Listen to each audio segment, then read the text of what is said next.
is Jim Black. I've been associated with the WiredCats and love the team since it was founded in 2007. My wife was invited to be a judge some years ago by Woody Flowers, who you'll recognize as one of the founders of FIRST. So Woody and I had been lab partners in graduate school. He told me about FIRST. This was again in 2004, and I said, "Oh sure, Marilyn would love to be a judge."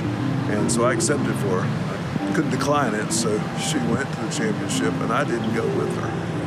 In fact, she called me on Thursday evening and said, "This is the most unbelievable thing I have ever seen. We've got to do this. We've got to find a team to support." And sure enough, two young ladies came along in 2007. They had seen the championship themselves, and so they came to school and said, "We got to do one here at Westminster."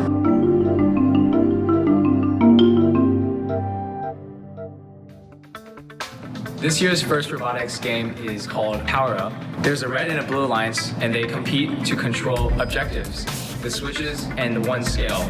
During the first 15 seconds, the robot runs on predetermined code, and this is called the autonomous period. The next 2 minutes and 15 seconds, the robot is controlled by human drivers. When teams control different objectives, they get points based on how long they hold it. Teams can gain a temporary advantage by scoring power cubes into an exchange zone to get different power-ups.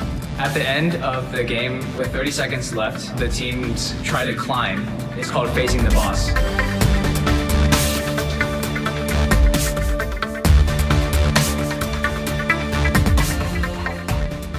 I'm Katie Schumacher. I am project manager on this team.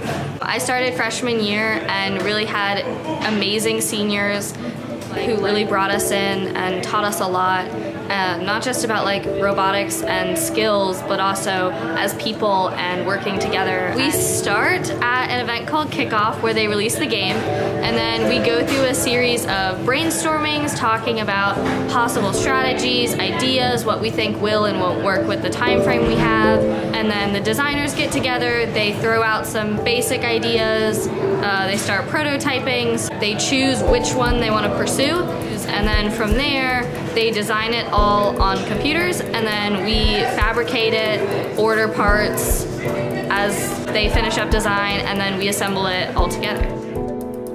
When you first see the game, I think a lot of designers' instinct is to just go, "Oh, let's make an elevator." But for us, we wanted to really focus on being a good complement to some really good robots on the field. So that kind of led to our idea of the shooter, which is where we have a cube that's loaded into the shooter, and it's drop the cube into the switch, and then ideally we'll be able to alter the design so that it can drop cubes into the scale as well.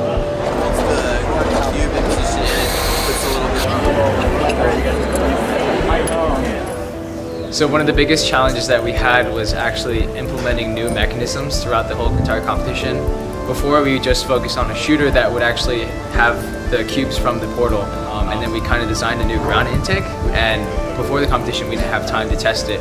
So during the whole competition we were kind of in the testing phase and making little tweaks here and there to fix the ground intake and actually make it work. And the biggest challenge there was figuring out how it could work while still trying to place in a high seed during the qualification matches.